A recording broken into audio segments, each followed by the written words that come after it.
The risk that I'm taking wearing a white sweatshirt makes me so anxious all the time.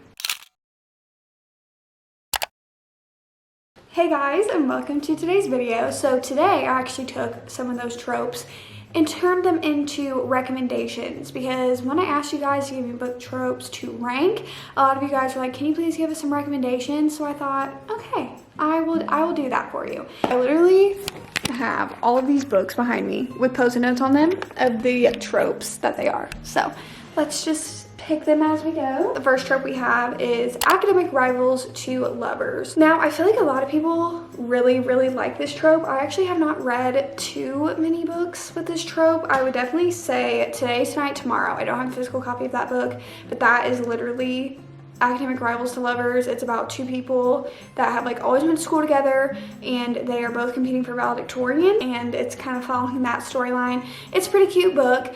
And then also the Atlas 6, so this is more like a dark academia romance. It's more of a dark academia, and a lot of people say that this is like one of the 4 running tropes, which is academic rivals to lovers. Now, in my opinion, without kind of trying to spoil anything, I didn't really think so. That's literally what everyone calls it. So the Atlas 6, I don't know, maybe it'll be a more forefront in the next book. But next we have childhood friends to lovers. So what other book would I be recommending other than Love in Other Words by Christina Lauren? I know you guys may be like rolling your eyes like, Destiny, come on, listen, if you haven't read this book, go read it. Go read it somehow. Go pick it up and read it. I love this book so much. It's one of my favorite books of all time. Please go read it. It's literally about Macy and Elliot, and they met when they were kids. Obviously childhood friends, lovers, but they met because her dad buys this like kind of weekend home, and he is in the closet when they are looking at the house, because that's where he goes to read. So like she turns it into like a little book nook place for them to read, and it's the cutest thing, especially if you love reading about people who love also reading. This book all around amazing. Next we have Enemies to Lovers, my favorite ever Enemies to Lovers book, From Luke Off with Love by Mariana Zapata. It was just done so well. It was done so good, and the banter in this book, like when you were doing an Enemies to Lovers, to me the banter has to be top tier, and the banter was top tier in this book. It's just about 2 rival figure skaters, and I actually read this book during the Winter Olympics, so it was pretty good. Next, we have the age gap romance, and this is actually not a book trope that I really enjoy. The only age gap romance books that I have enjoyed reading is Hot House Flower, which is actually the 2nd book in the Calloway Sister series. It's about a completely different couple, but they have Hot House Flower, and Long Way Down is theirs, and age gap plays a lot into this, and it's the only age gap romance that I've read and liked. Next, we have, of course, the love triangle, and for that I would say One True Loves by Taylor Jenkins Reid. Now, the love triangle is one of my lower tiered tropes. I really don't enjoy it that much, and this is one of the only love triangle books that I've ever really liked. It's about Emma, and her husband went on a helicopter to go somewhere the day before their wedding anniversary, and he basically disappears and is presumed dead. And so years down the road, she is at dinner with her fiance and her parents, and she gets a call from her dead husband, and he's actually alive and he's coming back, and that is what this whole entire book's about, and I absolutely love it. I gave this book 5 stars. Absolutely, I would so recommend, not because it's really love triangle, like that is definitely one of the tropes in this book, but it more focuses on love, grief, loss, and all of the themes in this book. It is very powerful. The quotes. This is one of my favorite quotes in a book, and it says, "Now I wonder if grief isn't something like a shell. You wear it for a long time, and then one day you realize you've outgrown it, so you put it down." Oh, this quote hits hard, and it says, "Falling out of love with someone you still like feels exactly like lying in a warm bed and hearing the alarm clock. No matter how good you feel right now, you know it's time to go." I could cry all over again. Just please read One True Loves by Taylor Jenkins Reid. Next, we have both Single Parent and Fake Dating, which is The Soulmate Equation by Christina Lauren. Listen, Christina Lauren is literally one of my favorite authors. They are so good, and I absolutely love this book. This is one of their newer releases. It's about a single mom And she basically, her and her best friend are in this coffee shop one day, and they always see this one guy that comes in at the same time every day, orders the same thing. They call him Americano. He's really rude. And then one day one of the employees tells, hey, he's like making this new dating app where basically you use your DNA and find your soulmate through your DNA. And so her and her best friend do it, and she finds out that her match is Americano, the coffee shop guy. So then they fake date for publicity for this app, and it is so good. Smart people, I love reading about smart people. Romance, because she's smart as well, and it's so good. And their connection, it's so good. Next, we have some second chance romance recommendations. I really wanted to recommend a few books for this trope. First of all, You Deserve Each Other. Absolutely love this book. It's kind of a second chance romance.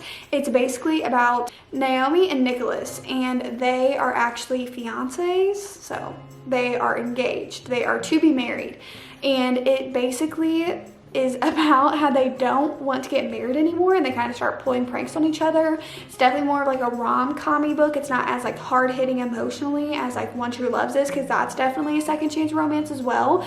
But I loved every single moment of this book. Absolutely, the storyline, the characters, loved it. Now if you want more of like a hard-hitting one, All Your Perfects by Colleen Hoover. A lot of people love this book.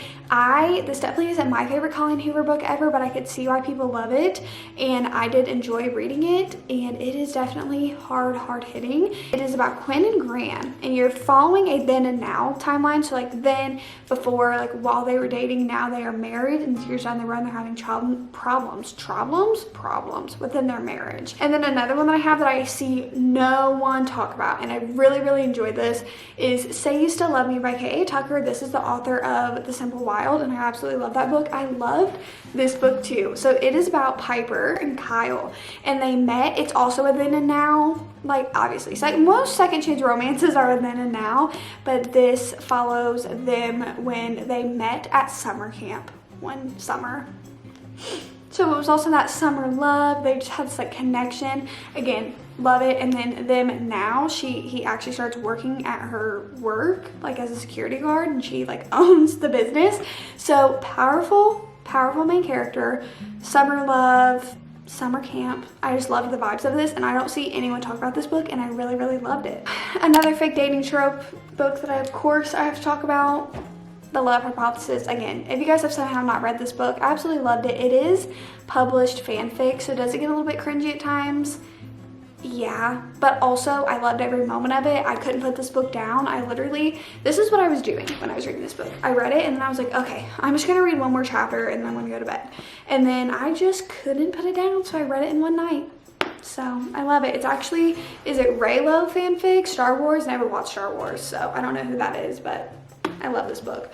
Also, don't kill me for never watching Star Wars. I've never watched Harry Potter either, or read the books. Oh, this is fun. We have the one bed trope. I don't really like this trope that much, but if you love the one bed trope, this whole entire book is about the one bed trope. It is the flat share.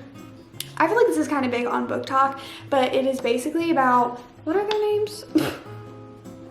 Oh, it's about Tiffy and Leon. So Tiffy just went through a very bad breakup, and Leon is actually leasing out his apartment. So he works during the night, or wait, yeah, he works during the night, she works during the day. So they share the bed, but not at the same time.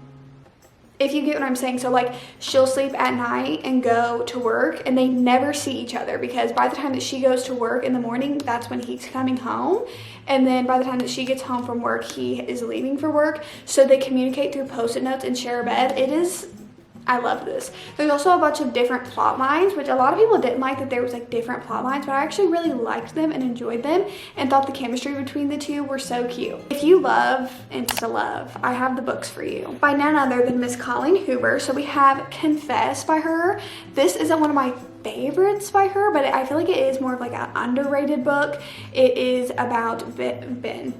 That is the next book. It is about Auburn and Owen, and Owen basically runs this art exhibit where people slip their confessions in and he paints them, and then he has like this whole entire exhibit where he sells the paintings, and he needs help. Auburn needs some money, so they decided to help each other. And he actually, it's like insta love because he's actually seen her before and like knows her, but you don't know, like you don't know how he knows her. Of course, Miss Colleen Hoover with a plot twist. This book just like wasn't my favorite, but I did still enjoy it. I enjoy all of Miss Colleen Hoover's books, and a lot of people actually really love this. And then of course, one of my favorite Colleen Hoover books that's kind of insta-lovey, November 9th. Not kind of, it's very insta-love, and I loved it. I usually hate insta-love books, but this one was done very, very good. So it's basically about Ben and Fallon. This time it's for real. Also, if you guys care, it takes place in the same universe as Ugly Love. So characters from Ugly Love appear in this book, which I actually really liked. So it is about Ben and Fallon. They meet every single year for 4 years on November 9th because they met 1 year on November 9th,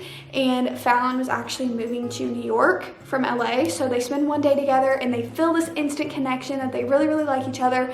But Fallon doesn't want to like settle down. I'm pretty sure she's only like 18, like they're both respectively only like 18 or 19. So she tells him, I have to wait 4 years. And then in 4 years from now, if we still feel this, then we will date, basically. So they meet every single year for 4 years on November 9th. They don't have any conversations, anything. They don't follow each other on any social media, and they meet at the same place every single year.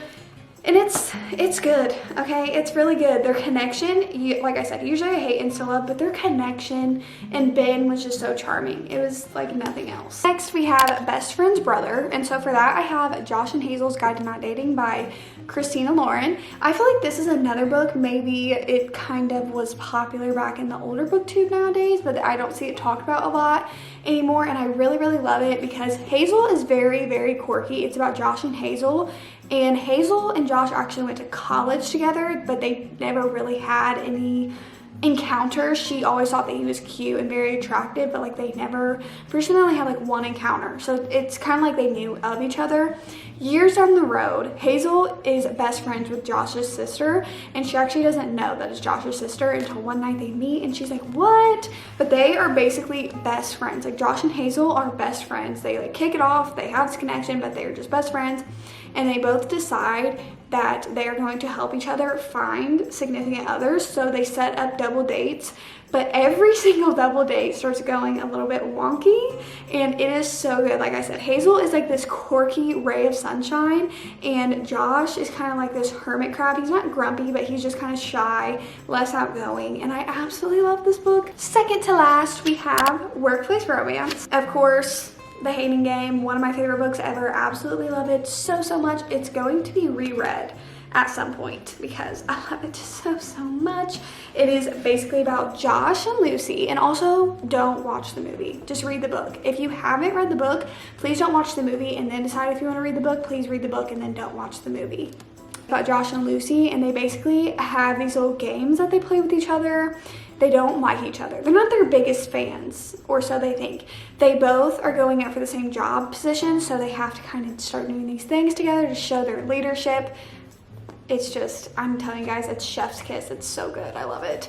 And then a new workplace romance that I just read that I absolutely love is The Fine Print by Lauren Asher. I'm reading Terms and Conditions this month. Super excited for it because I absolutely loved this one. This one's about Rowan and Zara, and basically he gets left this inheritance from his grandpa because his grandpa was this like super big billionaire, and he owned multiple different business endeavors, and one of them was Dreamland, which is basically Disneyland. He owned it. So then for Rowan to inherit it, he basically has to make it better. He like has to take ideas from the workers, and Zara submits this drunken proposal, and he's actually like, that was so good, work with me.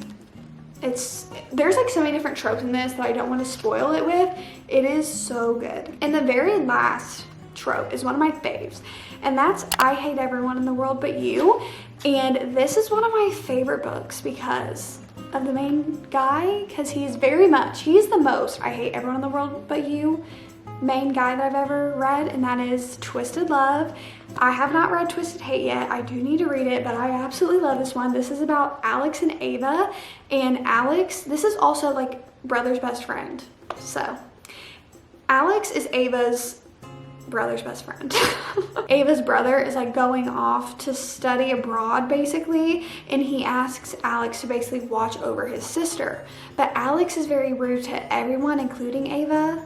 But obviously as the story goes on, it's then I hate everyone in the world but you, and he is the most, I hate everyone in the world but you. But those are all of the recommendations I have for you guys today. Hopefully you guys found a new book to add to your TBR, and I hope you guys love it if you do read it. If so, let me know, okay? I would love to know if you guys read any of these and love them. That is actually the end of today's video. I hope you guys enjoyed this video. Do not forget to like it down below, comment, subscribe, notification bell. You guys know the whole deal, and I don't know what else to say. So I'll just see you guys when I see ya. Peace.